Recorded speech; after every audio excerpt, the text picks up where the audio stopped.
Comment définir les vins que vous produisez là-bas, Jean-François? Les vins qu'on produit là-bas, donc, ce sont des vins de Tokai, hein, c'est-à-dire ce sont des grands liquoreux historiques, c'est-à-dire des vins qui ont à peu près 400 ans d'histoire. Voilà. Mais ce sont des grands liquoreux, c'est une production qui devient de plus en plus réduite dans la région.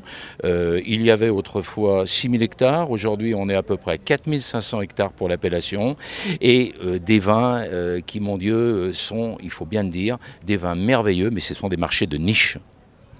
Vendange tardive, peut-on en parler? Vin de glace, peut-on en parler? Cette spécificité qui fait ressortir une forme de sucrosité avec le botrytisme en particulier. Alors sur Tokai, ce sont surtout des vendanges ultra tardives avec des Quel grains. mois de l'année?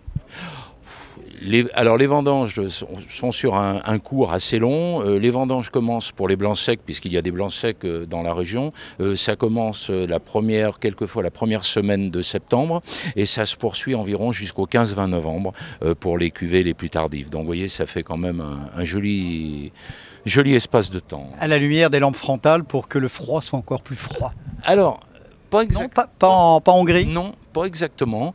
Pour ce qu'on appelle les vins de glace, donc, Ice wine. ou ice wine ou ice wine en anglais, ce sont des vins qui sont produits en général entre la fin novembre et la première semaine de janvier.